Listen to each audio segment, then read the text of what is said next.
Maka wajar ketika Nabi mengatakan kelak di akhir zaman isinya adalah raf'ul alim wa baqa'ul jahil. Akan muncul orang-orang yang bodoh, orang-orang yang alim baik itu kemudian diangkat, dimatikan. Begitu kondisi kita hari ini Bapak Ibu. A'udzu billahi minasyaitonir rajim. Bismillahirrahmanirrahim. Assalamualaikum warahmatullahi wabarakatuh. Alhamdulillahi rabbil alamin. Alhamdulillahilladzi arsala rasulahu bil huda wa dinil haqq liyuzhirahu 'alad dini kullih wa kafa billahi syahida. Asyhadu an la ilaha illallah wahdahu la syarikalah wa asyhadu anna Muhammadan abduhu wa rasuluh la nabiyya ba'd. Allahumma salli wa sallim wa barik ala hadzal nabiyil karim. Allahumma salli ala Muhammad wa ala ali Muhammad fil alamin innaka Hamidum Majid. Ya ayyuhalladzina amanu taqullaha wa qulu qawlan sadida yuslih lakum a'malakum wa yaghfir lakum dhunubakum wa may yuti'illaha wa rasulahu faqad faza fawzan 'azima.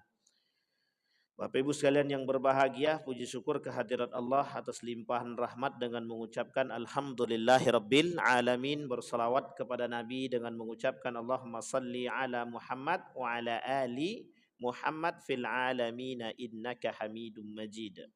Kita bermunajat kepada Allah agar Allah melepaskan kita dari kebodohan, agar Allah melepaskan kita dari penyakit-penyakit hati, sehingga Allah masih tanamkan dalam hati kita ketaatan, kekuatan, ibadah yang baik, menjadi orang-orang yang saleh dan salehah, keluarga yang sakinah, mawaddah warahmah. Amin ya rabbal alamin. Orang tua kita baik yang telah mendahului kita Allah berkahi, Allah tempatkan terbaik di sisinya, dan yang masih hidup Allah berikan keberkahan, keluasan, kesehatan dan kekuatan. Amin ya rabbal alamin. Berkata dalam satu riwayat, dalam satu syair yang dikatakan Ausa Ali bin Abi Talib al-mutawaffa sanata arba'in. Ali bin Abi Talib pernah berwasiat, kata Ali kepada anaknya, ya bunayya ihfaz anni arba'an wa arba'an la yadurruka ma amilta ma'ahudna. Kata Ali, anakku, jagalah oleh kalian 4 perkara. Wa arba'an, arba'an wa arba'an, 4 perkara dan 4 perkara. La yadurruka ma amilta ma'ahud. Kalau kalian berpegang teguh menjalankan yang 4 perkara ini, tidak akan sesat. Kalian tidak akan disesatkan atau kalian tidak akan sesat. Artinya kalian tidak akan dibahayakan orang dan kalian tidak berada dalam posisi yang berbahaya. Aghnal ghina al-aqlu. Perlu kalian ketahui, kata Ali. Aghnal ghina al-aqlu. Orang kaya, yang paling kaya itu adalah kaya akan akal. Wa akbarul faqri al-humku. Sebesar-besarnya al-faqr, kemiskinan dan kefakiran itu, kata Ali, adalah al-humku, kebodohan. Wa auhasul wahsyi al-ujbu. Perbuatan yang paling buruk itu al-ujub, ujub, selalu membanggakan diri. Wa akbarul hasabi husnul khuluq. Seberat-beratnya timbangan itu adalah, atau sebaik-baiknya perbuatan itu adalah husnul khuluq, perbuatan yang akhlak yang baik. Itu 4 yang pertama. Kemudian kata Ali 4 yang kedua, ya bunai iyyaka wa musadaqatal ahmaq fa innahu yuridu an yanfa'aka fayadurruk. Kata Ali bin Abi Thalib, wahai anakku, iyyaka, jauhi olehmu, wa musadaqatal ahmaq, jadi orang bodoh. Jauhi olehmu untuk menjadi orang, jangan sampai jadi orang bodoh, kata beliau. Fa innahu yuridu an yanfa'aka fayadurruk. Orang bodoh itu cenderung untuk dibodohi. Jadi karena kita tak tahu, tak mengerti, ya kita dibodoh-bodohi orang. Ini maksudnya Ali. Tapi kalau kita mengerti, kita tidak akan dibodoh-bodohi orang. Kalau kita mengerti, kalau kita tahu, kita tidak akan dibodoh-bodohi orang. Kita ambil contoh yang paling sederhana. Ada kitab Alkitab, saya bahasakan Alkitab, atau bahasa lainnya Injil. Itu berbahasa Arab. Itu dulu kami pernah punya, tapi nggak tahu sekarang kemana barangnya itu. Itu berbahasa Arab. Kalau kita nggak ngerti bahasa Arab, kira-kira kita anggap Al-Quran atau bukan? Bisa jadi kita anggap Al-Quran.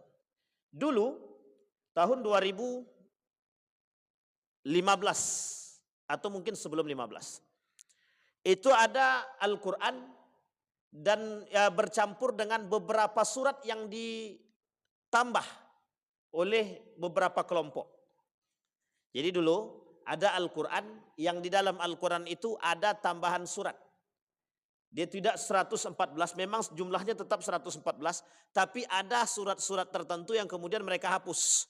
Mereka ganti dengan nama yang lain. Pertanyaannya adalah, kalau kita tidak hafal nama-nama surat dalam Al-Quran yang selaras, kira-kira kita tertipu apa tidak? Kalau kita tidak hafal. Jumlah surat dalam Al-Quran 114. Jumlah ayat dalam Al-Quran berapa? 6.666. Itu kesalahan yang paling fatal yang pernah terjadi oleh kaum orientalis itu. 6.235.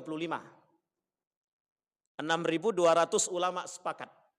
Ulama sepakat 6.200. Cuma yang berbeda adalah 200 berapanya. Ada yang kata 6.235, ada yang bilang 6.225. Artinya sepakat 6.200 ulama sepakat. Kalau 6.666 itu oleh dua ulama yang mengatakan. Ulama yang pertama Imam Nawawi Al-Bantani dalam kitabnya Tafsir Al-Munir. Itu Imam Nawawi Al-Bantani, orang kita, ulama dari Banten. Orang pintar, orang cerdas, orang yang sangat dihargai dan dihormati di Makkatul Mukarramah. Siapa namanya? Imam Nawawi Al-Bantani. Kata Imam Nawawi Al-Bantani, 6.666 itu bukan jumlah surat, bukan jumlah ayat secara secara angka. Tapi 6.666 itu secara makna. Kapan-kapan kita pelajari ulumul Quran itu sesuai dengan maknanya yang disebut 6.666. Banyak dulu, saya termasuk orang yang membantah 6.666. Tahun 2008 saya sudah bantah itu. Kita sudah tahu itu 2008 kita sudah bantah 6.666. Pernah kami temukan dari sejarah kerajaan Islam Melayu kalau saya tak salah. Dan kemudian pernah ditemukan dalam kerajaan Sriwijaya kalau tidak salah. Masuk dalam kategori kerajaan Muslim ketika itu. Tapi kemudian 6.666 itu kita termasuk orang yang membantah. Tidak ada dalilnya. Baru-baru ini kemudian saya mendapatkan satu buku dan ternyata dalam buku itu betul. Saya lupa nama bukunya. Dan ternyata dalam buku itu 6.666 itu bukan tanpa sandar. Bukan tanpa sandaran, bukan tanpa dasar. Itulah orang zaman dahulu. Ternyata sudah mengerti jauh-jauh dulu. Dan ada dasarnya. Salah satunya Wahbah Zuhaili dalam kitabnya Tafsir Al-Munir sama.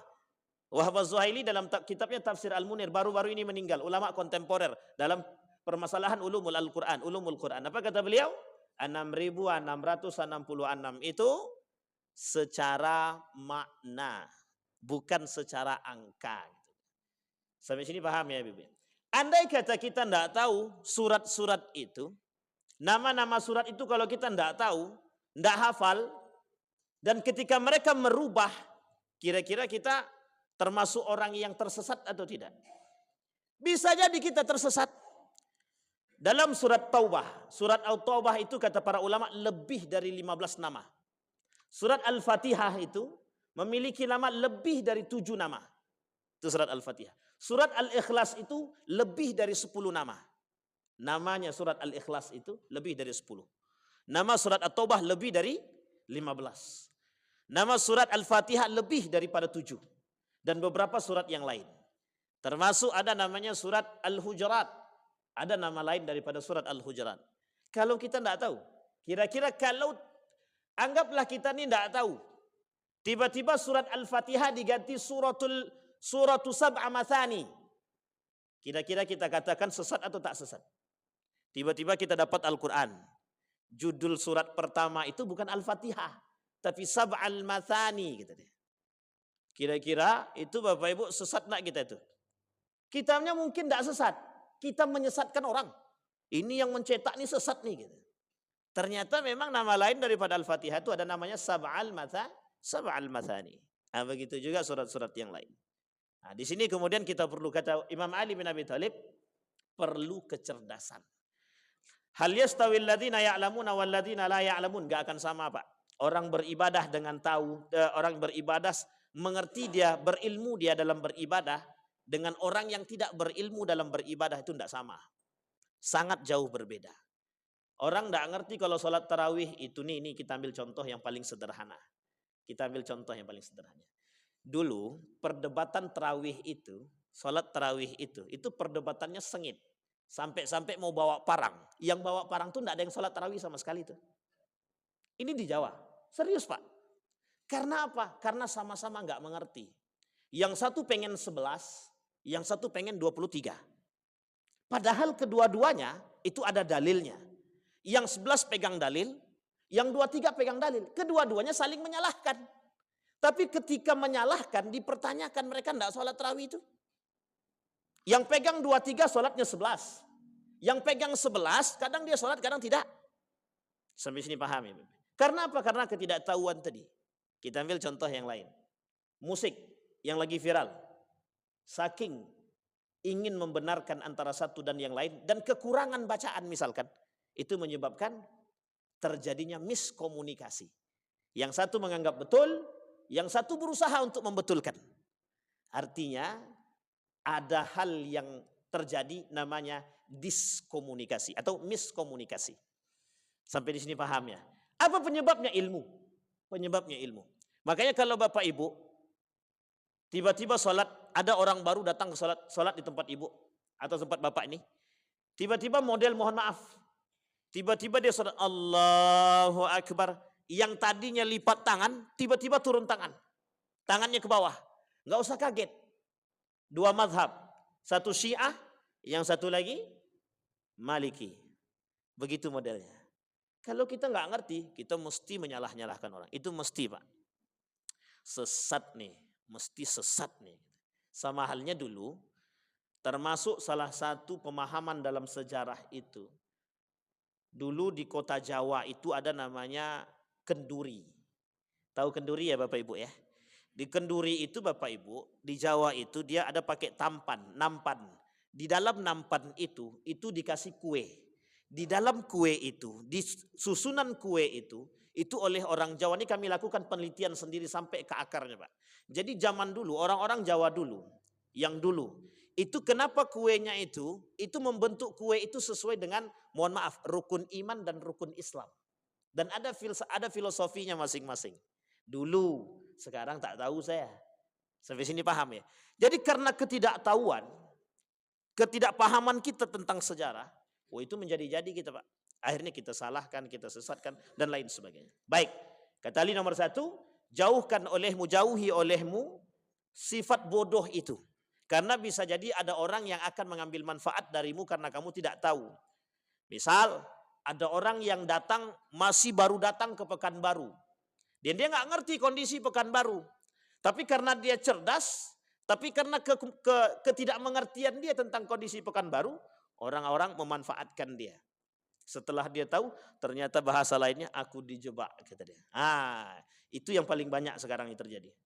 Yang kedua, kata Ali bin Abi Thalib, iyyaka wa musadaqatal bakhil. Jauhi olehmu sifat bakhil. Bakhil pelit. Fa innahu yub'idu anka ahwaja ma takunu ilaih. Orang pelit itu menjauhkan yang dekat. Artinya tadi kawan sudah dekat, karena pelit tadi jadi jauh dia. Itu jelas tuh.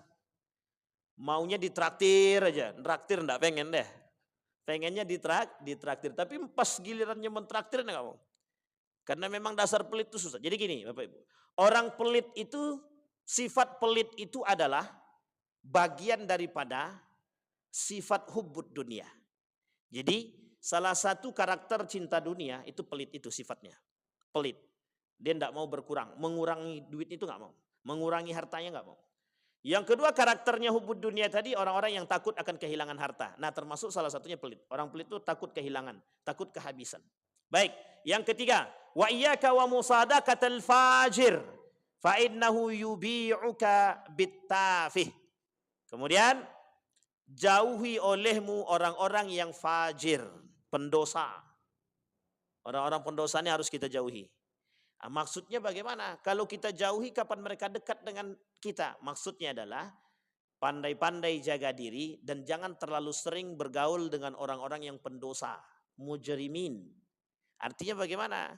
Kalau kita sering-sering bergaul dengan pendosa, kita ikut terjerumus. Kalau iman kita tak kuat. Tapi kalau iman kita kuat, insya Allah kita selamat. Wa iyyaka wa musadaqatal kadzab, jauhi olehmu sifat dusta. Fa innahu kasarab yuqribu alaikal ba'id. Dusta itu kata Ali mendekatkan yang jauh, menjauhkan yang dekat. Artinya musuh jadi lawan, musuh jadi kawan, kawan jadi musuh. Musuh itu jauh dari kita. Artinya karena memang satu berseberangan sifat. Yang disebut dengan yukribu alaikal ba'id. Sifat baik dan buruk ini itu bertolak belakang. Tapi itu bisa menjadi dekat karena apa? Karena kita punya satu sifat yang sama dengan mereka. Apa itu? Dusta. Jadi orang-orang yang tadi baik ketika dia berdusta, musuh pun bisa ikut dengan dia. Yang jauh pun bisa mendekat. Yang dekat bisa jadi jauh. Yang dekat bisa jadi jauh. Apa kaitannya dengan kajian terakhir kita pada hari ini tentang ulama su? Dua Pak poinnya. Poin pertama adalah ilmu. Poin kedua adalah dusta.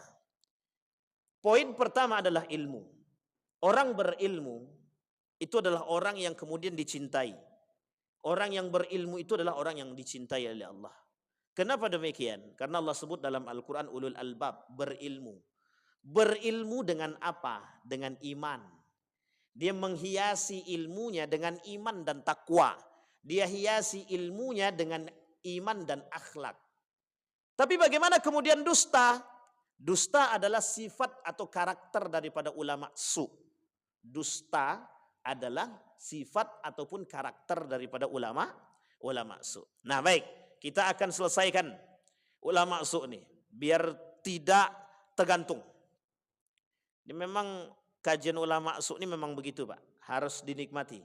Kalau tak dinikmati memang tak ada nikmatnya sama sekali. Bawaannya susah, suuzon aja.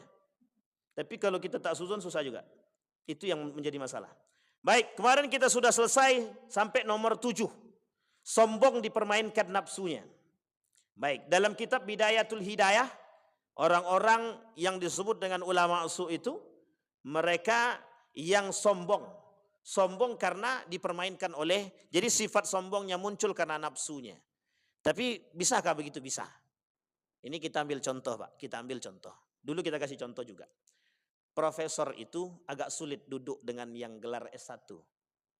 Bapak Ibu boleh lihat, itu strata tempat duduk itu berbeda Pak. Kalau dia masih S1, sarjana, itu tempat duduknya berbeda dengan profesor. Dan profesor nggak akan nyambung dia berbicara dengan S1. Sampai sini paham. Apa kesombongan yang muncul dalam diri orang-orang pintar, orang-orang cerdas tadi? Karena mereka menganggap diri mereka lebih cerdas daripada orang-orang yang bergelar S1. Sampai di sini paham ya Bapak? Seharusnya tidak begitu. Mau dia gelar S1, mau dia tak ada gelar, mau dia S2, mau dia S3, itu kiblatnya masjid. Kita tengok masjid. Siapapun yang masuk ke dalam masjid ini Pak, mau gelar S1, tidak bergelar, kaya, miskin, pejabat atau bukan pejabat, sama Pak. Di hadapan Allah cuma satu Pak, iman ataupun takwa. Tergantung, orang yang tidak bergelar bisa lebih takwa atau tidak? Bisa. Makanya Allah sebutkan akram, sebaik-baiknya orang itu di hadapan Allah itu bukan karena ilmu dan gelarnya Pak. Tapi karena apa? Kemuliaan. Tapi ada orang yang lebih orang yang lebih mulia di hadapan Allah selain dari dengan takwanya, tapi dengan ilmunya. Orang yang berilmu bertakwa itu jauh lebih mulia ketimbang orang yang tidak berilmu bertakwa. Misal, orang ini tak berilmu tapi dia bertakwa. Di hadapan Allah dia mulia. Tetapi ada orang yang lebih mulia daripada orang itu, yang berilmu dan bertakwa. Sehingga Bapak Ibu bahasanya sederhana. Itu yang kemudian pernah kita jadikan sebagai patokan. Semakin padi semakin tinggi semakin padi semakin tinggi semakin merunduk. Ini apa namanya? Peribahasa. Ini yang kemudian dipakai oleh semua orang. Yang kedua, pohon kelapa. Tunas kelapa. Di mana dilempar mesti hidup. Yang kemudian dijadikan apa? Simbol pramuka. Artinya filosofi itu sudah betul. Di dalam agama begitu. Kata agama, jadilah manusia yang rendah hati. Kesombonganmu yang membuat dirimu tidak rendah hati.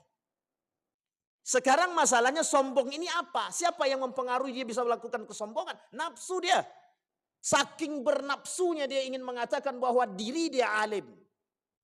Sampai sini paham Bapak Ibu? Sehingga dikatakan oleh Nabi dalam kitab Asnaful Maghrurin. Dalam kitab Asnaful Maghrurin itu disebutkan begini. Orang yang berilmu tapi tak bertakwa, kata Nabi, lam yanfa'uhu bi ilmihi. Dia tak akan pernah bermanfaat dengan ilmunya. Oh, begitu. Ya. Karena sesungguhnya yang membuat bermanfaat itu adalah akhlak dia dan iman dia. Orang rendah hati itu beriman dan berakhlak, berilmu tapi rendah hati dia. Tidak nampak dia profesor, tidak nampak dia orang berilmu itu tidak nampak, biasa saja. Kita punya banyak contoh, beberapa ulama kita itu ada yang seperti itu. Kita tidak, kayaknya biasa saja, ternyata punya ilmu yang tinggi, bagus. Nah itu yang seperti itu yang kita harus ambil ilmunya dari mereka. Pernah disampaikan oleh guru kita di sini dan saya pernah datang ketika itu dalam kitab Mau'izatul Mu'minin. Siapa beliau yang menyampaikan itu? Syekh Maulana. Kata beliau menyampaikan demikian dalam kitab Mau'izatul Mu'minin, kata beliau. Yang diambil ilmu dari orang-orang seperti apa? Yang tinggi ilmunya tapi rendah hatinya. Yang tinggi ilmunya tapi bagus akhlaknya. Itu yang kemudian menjadi persoalan kita hari ini. Banyak orang dengan ilmu dan mohon maaf merasa baru punya ilmu sudah merasa meninggi dengan keilmuan itu. Makanya bahasanya mohon maaf dalam peribahasa itu begini. Fala takun kaddukhan ya'lu bi nafsihi ala tabaqatil jawi wa huwa wadi. Kata peribahasa dalam syair itu mengatakan begini, jangan kalian menjadi asap. Asap itu dia orang bawah, dibakar di bawah, tapi meninggi terus. Nah inilah peribahasa asap. Wala takun kaddukhan, jangan seperti asap. Asap itu kan naiknya ke atas. Tapi jadilah seperti matahari ataupun bulan. Ala safahatil ma' wa huwa rafi'. Bulan itu dalam lautan itu. Matahari kalau kita melihat di atas laut, dia seperti berada di bawah. Tapi pada hakikatnya dia di atas. Itu peribahasa. Nah sehingga di akhir zaman itu bahasanya Nabi raf'ul jahalah. Raf'ul alim wa baqa'ul jahalah. Artinya begini kata para ulama. Nanti di akhir zaman itu orang-orang pintar dengan keimanan, orang-orang pintar dengan akhlaknya diangkat, dimatikan. Orang baik itu dimatikan dengan ilmunya. Orang cerdas, orang baik dengan akhlak itu dimatikan. Yang tersisa adalah orang-orang mengaku pintar, orang-orang bodoh yang tersisa. Sehingga kata Nabi dalam hadisnya, orang-orang yang bodoh dan yang mengaku pintar ini, mereka membuat fatwa. Dan fatwa ini yang kemudian dipegang oleh mereka. Oleh makhluk-makhluk, oleh manusia. Artinya apa? Kelak akan muncul fatwa-fatwa yang sesat, yang muncul dari lisan orang-orang yang bodoh atau dari lisan orang-orang yang tidak berakhlak, alim tak berakhlak, atau orang-orang yang merasa pintar dengan ilmu yang mereka miliki. Sampai di sini paham ya Bapak Ibu ya. Itu yang akan kita hadapi di akhir zaman. Makanya bahasanya dari dulu kita sampaikan, wa minan nasi may yu'jibuka qauluhu fil hayatid dunya. Kita berharapnya apa? Orang-orang yang pintar, yang cerdas Mereka yang menghiasi dunia ini dengan kecerdasannya, mereka hiasi ilmu mereka dengan iman dan akhlaknya. Itu yang kita harapkan. Dan kita berdoa semoga ulama-ulama kita, alim-alim kita begitu. Amin ya rabbal alamin. Maka salah satu dalam aspek sejarah itu, pada masa Turki Utsmani, pada masa Daulah Abbasiyah, kita ambil pada masa Daulah Abbasiyah di akhir kepemimpinan Daulah Abbasiyah. Ini dalam sejarah biar Bapak Ibu tahu. Dalam aspek sejarah Daulah Abbasiyah di akhir masa kepemimpinan Daulah Abbasiyah sebelum runtuhnya, itu muncul salah satu tulisan dalam sejarah itu, peran ulama atas runtuhnya peradaban Islam. Jadi tak salah, orang alim cinta dunia itu menyebab keruntuhan. Orang alim yang cinta dunia akan menyebabkan kehancuran. Baik. Yang kedelapan, disorientasi intelektual. Ini sudah jelas. Apa maksudnya disorientasi intelektual? Ini kok terlalu tinggi bahasanya? Kita rendahkan. Sebenarnya bahasanya bukan terlalu tinggi. Memang begitu bahasanya. Disorientasi intelektual itu adalah tidak tepat sasaran ilmunya, Pak. Nah, ini bahasanya sudah kita pahami. Barang siapa yang memberikan sesuatu, yang menjalankan atau melakukan sesuatu yang bukan pada porsinya, fantazir sa'ah. Kan begitu bahasa Nabi. Orang ahli teknik menjadi ahli tafsir. Orang ahli dokter gigi menjadi kerja di dinas pertanian. Orang dinas pertanian kerja di Kesra. Orang Kesra, orang sosial kerja di Kementerian Agama. Ini mesti tidak nyambung nih Pak. Idza wusidal amru ila ghairi ahli fantazir sa'ah. Ini yang disebut dengan disorientasi intelektual. Ya kalau memang ahli dokter gigi, ya jangan campur ke dokter bedah. Kan kasihan yang dibedah giginya. Orang dokter ahlinya bidan. Ya jangan pula dia jadi dokter umum. Ini dokter umum jadi bidan, bidan jadi dokter gigi. Ini kan tidak nyambung Pak.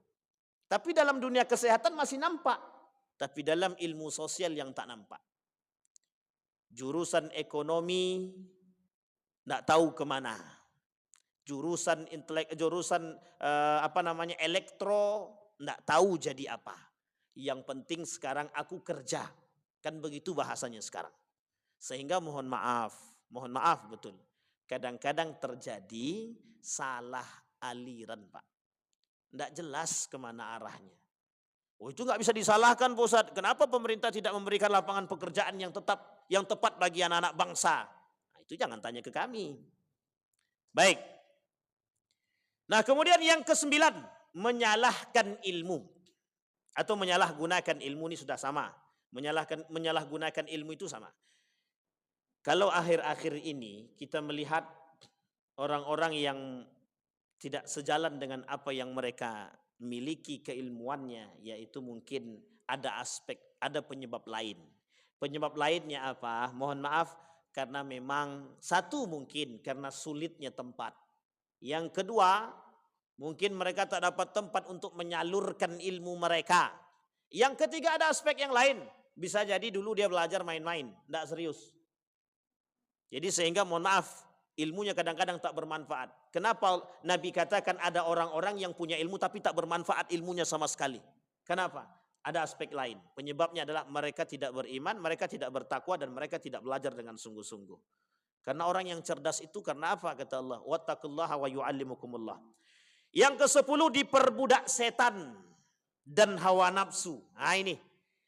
Ada ulama-ulama kata Nabi, di akhir zaman itu mereka diperbudak oleh setan. Nah, ini bahasa lainnya Pak, dalam bahasa kasarnya disebut dengan penyembah setan.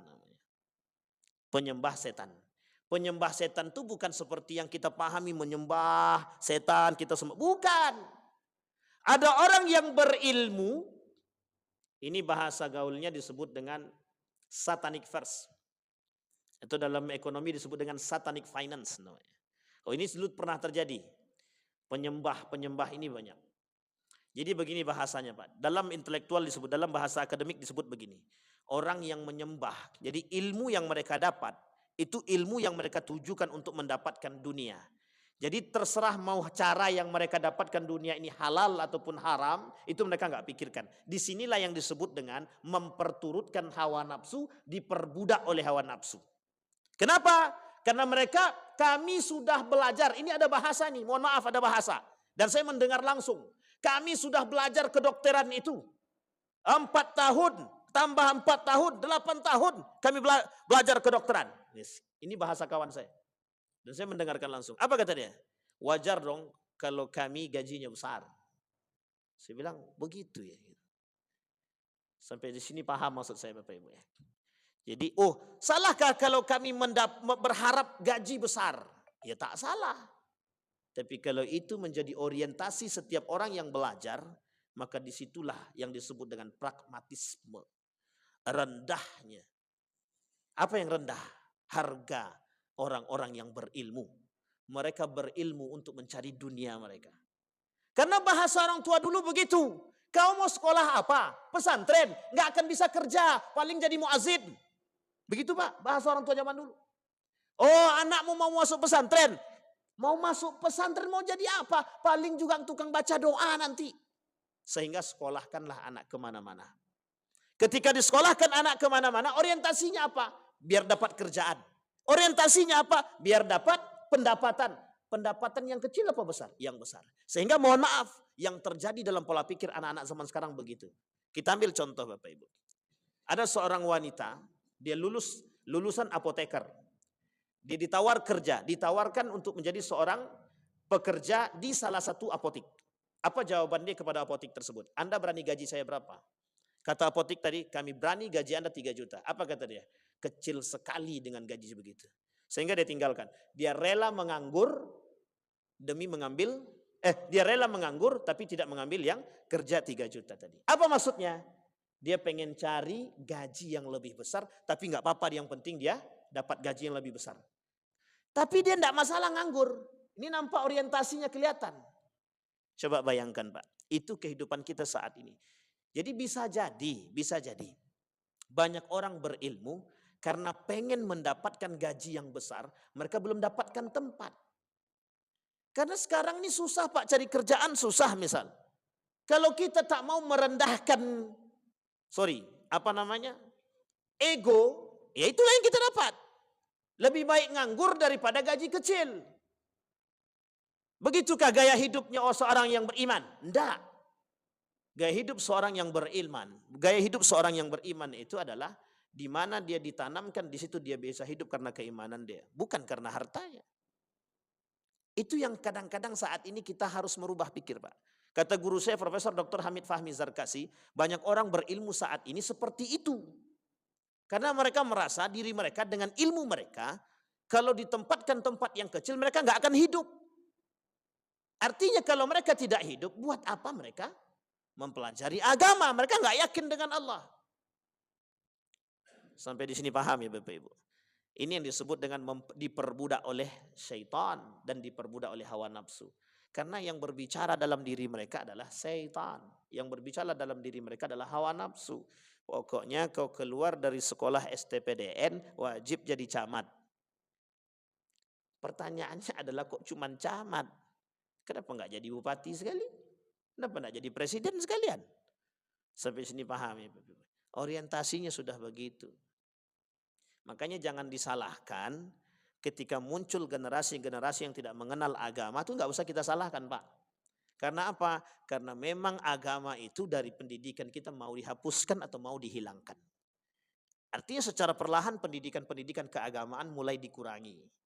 Dulu zaman kami dikurangi, dulu 4 SKS dijadikan 2 SKS. 2 SKS dikurangi jadi ekstrakurikuler. Siapa yang mau ikut, yang tidak mau ikut sudahlah. Gitu bahasanya Pak. Apa yang kita harapkan saat ini? Munculnya ulama-ulama orang alim yang saat ini bermunculan, tapi orientasinya adalah dunia, itu karena sebab dampaknya kata Profesor Said Naqib Alatas disebabkan oleh lemahnya pendidikan agama yang kita berikan kepada mereka.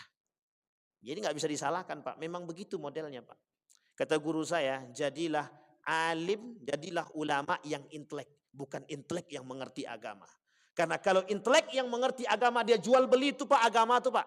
Tapi kalau orang yang beragama, orang yang alim, kecil kemungkinan dia menjual agama itu. Maka orang alim wajib intelek. Orang intelektual harus juga menjadi orang yang alim, asalkan dia mampu mengkontrol dirinya. Baik, itu yang ke-10. Kemudian yang ke-11, ini agak berat sedikit bahasa ini Pak. Membela penguasa yang zalim. Ini agak susah dikit membahasakan ini. Tapi dalam tulisannya begitu ya. Saya tinggal baca saja Bapak Ibu. Kata Nabi oleh para ulama dalam tulisan itu, akan muncul satu masa orang-orang yang alim tapi mereka ikut kepada penguasa. Penguasa yang seperti apa? Penguasa yang zalim. Saya tak mau ambil contoh Pak. Saya tak mau mencontohkan. Karena Bapak Ibu semua sudah paham tanpa harus dikasih contoh. Kenapa saya katakan sudah paham tanpa harus dikasih contoh? Itu yang kemudian kita nampak. Itu yang kemudian ditampakkan oleh Allah hari-hari ini Bapak Ibu. Akhir-akhir ini. Makanya mohon maaf, yang berada di sekeliling para penguasa, ulama yang berada di sekeliling para penguasa yang zalim, cuma 2 tugas mereka Pak. Merubah mereka atau mereka yang terjerumus. Ulama-ulama yang berada di sekitar para penguasa sangat diharapkan.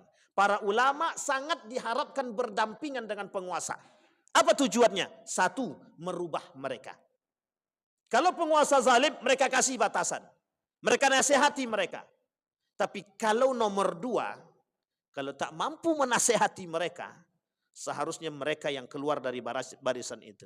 Atau kita yang terjerumus. Imam Al-Ghazali, itu yang dilakukan oleh Imam Al-Ghazali.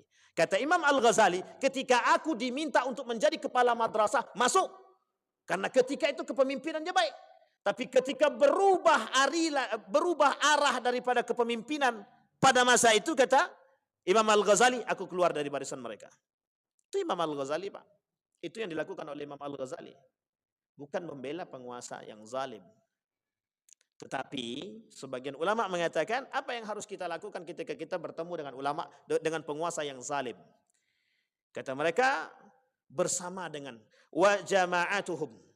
Bergabunglah bersama mereka. Nasihati mereka semampunya. Kalau tak mampu menasihati mereka, jangan ikut campur dengan urusan mereka, tapi berdiam diri seolah-olah engkau bukan bagian daripada mereka, tapi tetap dalam barisan mereka. Itu bahasanya Pak. Tapi sebagian ulama yang lain mengatakan, kalau bisa nasihati. Kalau tak bisa agak keras dikit. Ini saya tidak memotivasi yang lain. Ini bukan dalam konteks provokasi. Sampai di sini paham Bapak Ibu. Hari ini Bapak Ibu, dampak daripada generasi yang mengerti agama atau yang kemudian mempelajari agama dengan cara tidak memiliki guru dan lain sebagainya, besar dampaknya Bapak Ibu. Besar sangat dampaknya. Apa dampaknya? Adalah munculnya generasi-generasi yang alim tapi tak berakhlak atau disorientasi ilmunya. Kita tak mau demikian. Itu yang kemudian kita tanamkan kepada anak-anak kita saat ini. Belajarlah menjadi orang-orang yang alim tapi kemudian mereka intelektual, mengerti. Kalau kita alim tapi kita nggak intelektual, kita yang dibodohi orang. Dalam urusan politik kita dibodohi, dalam urusan teknologi kita dibodohi. Maka mohon maaf, saya sejalan Pak dengan salah seorang pemikir Dawam Raharjo. Memang dia liberal. Dawam Raharjo ini liberal. Tapi beliau mengatakan kalau kita umat muslim tidak mengetahui, tidak mengenal teknologi, kita yang dibodohi orang. Kita yang diperangi orang.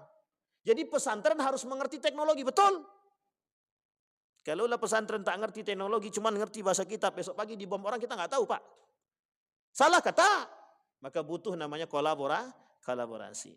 Yang 12, membuat tipu daya. Nah, ini memang sudah pekerjaan mereka Pak. Ada judul bukunya Darul Ulama wa Kaidul Ulama Isu. Jadi tipu daya ulama su.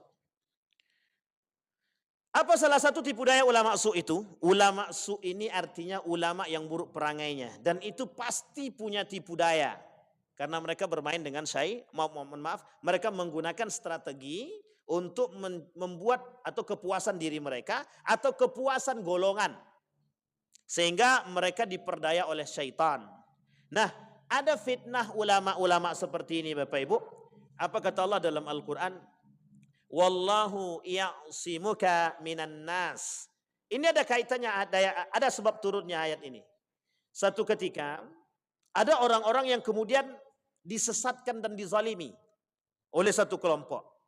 Nah, ketika satu kelompok ini dari golongan munafik, dari golongan kafir Quraisy ingin membahayakan, kemudian dianggap oleh Allah itu orang-orang manusia yang menyesatkan. Kemudian turun dalam dia berdoa kepada Allah sehingga turun ayat wallahu ya'simuka minan nas. Maka Allah akan menyelamatkanmu. Artinya apa? Dulu bahaya itu nyata dalam bentuk perang.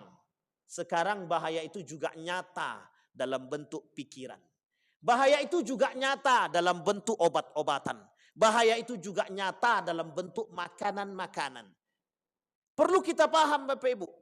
Gaya hidup itu, gaya hidup hedonisme, gaya hidup yang berlebihan, pakaian-pakaian dan lain sebagainya, itu adalah permainan yang mereka settle, yang mereka setting untuk membuat kita jauh daripada hidup sederhana.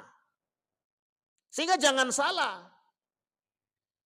Budaya-budaya, serangan pertama orang kafir Quraisy itu terhadap Islam, yang pertama sekali harus mereka masuk adalah budaya. Tapi siapa orang yang paling bisa untuk mereka dekati? Public figure. Nah, di antara public figure ini ada satu orang yang disebut dengan ulama. Ulama itu public figure.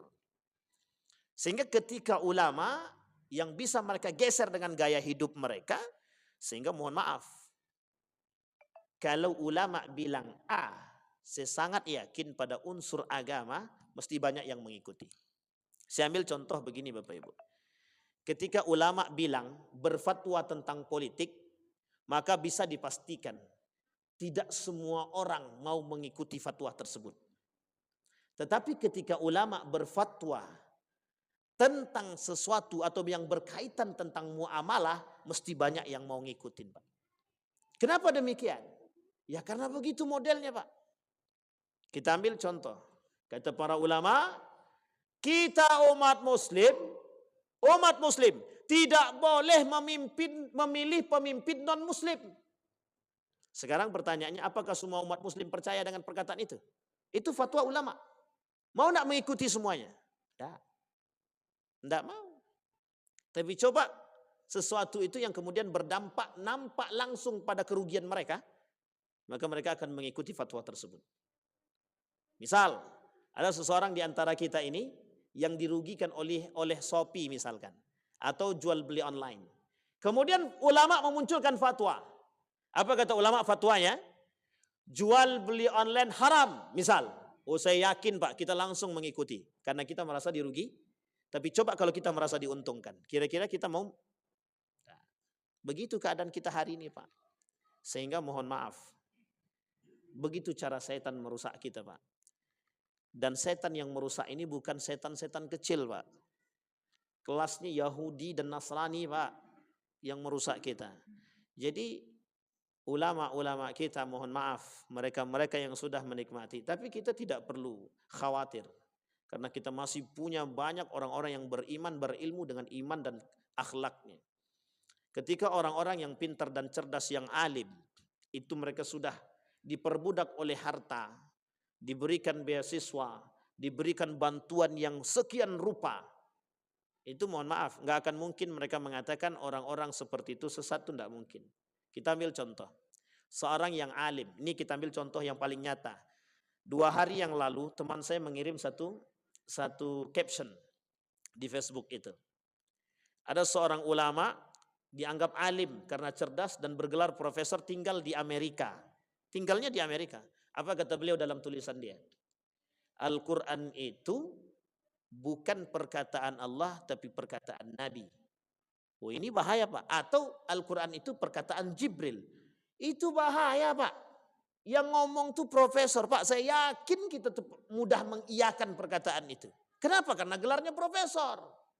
Sehingga kata kawan saya bantahwan. Turunlah satu buku judulnya. Membuktikan Al-Quran bukan kalam Nabi tetapi kalam Allah. Dan itu berat Bapak Ibu. Kalau masuk dalam dunia perkuliahan. Anak-anak kuliah zaman sekarang paling mudah otaknya dicuci. Kenapa? Karena mereka merasa ini dunia mereka dan ini gaya hidup mereka. Oh ini berat Pak. Kalau sudah tercuci ini kita ambil contoh Bapak Ibu, sederhana. Beberapa hari yang lalu Seorang ibu ngeluh dia. Anakku enggak mau sholat lagi Ustaz katanya. Apa kata dia? Aku sholat tapi kan itu urusan aku pribadi. Iya juga gitu. Sehingga lemah kita Pak. Lemah kita. Kenapa kata mereka? Kenapa ente tiba-tiba begitu? Bukannya ente dulu lulusan pesantren? Apa kata jawaban anak tadi? Sekali-sekali berikan kebebasan kepada kami yang harus berpikir. Hingga akhirnya apa? Dia tidak sholat Pak. Ternyata sholatnya apa kata dia? Saya sholat dengan hati gitu. Oh gitu. Dia nggak sholat dengan gerak seperti kita, tapi sholatnya dengan hati. Coba Anda Bapak Ibu bayangkan. Dalilnya apa? Lisan Pak. Arti sholat itu apa? Zikir. Zikir itu di mana tempatnya? Di sini. Coba kalau kita ngomongnya begitu. Mesti orang tua akan katakan sesat. Tapi sejauh mana kita mampu mengatakan kesesatan itu? Pas dikasih videonya orang-orang cerdas yang berkata demikian dan bergelar itu, kira-kira kita juga runtuh atau tidak? Tergantung Pak. Kalau kuat iman kita, kita bertahan. Kalau tak kuat iman kita, kita ikutan runtuh Pak. Sampai di sini paham Bapak Ibu? Baik, itu kaidun Pak. Kaidul ulama su. Begitulah tipu dayanya ulama su yang harus kita jauhi. Fa akhraja Rasulullah sallallahu alaihi wasallam ra'sahu minal qubbati. Faqala lahum ya ayuhan nas insarifu faqad asamani Allah. Wahai manusia kata Allah, jauhlah kalian dari mereka. Siapa mereka di situ? Itu yang disebut dengan orang-orang yang berkata tapi tak menjalankan apa yang mereka katakan. Orang-orang yang berkata, orang-orang yang melemparkan ilmunya tapi mereka tak menjalankan dengan ilmu mereka. Karakter ulama su. Kabura maqtan 'indallahi an taqulu ma la taf'alun. Itu yang banyak terjadi hari-hari ini. Baik. Nah, kemudian yang terakhir, alhamdulillah, ini selesai. Yang terakhir, ini yang paling berat bahasanya Bapak Ibu. Tapi agak berat juga, menjilat penguasa. Ini bahasanya begitu Bapak Ibu.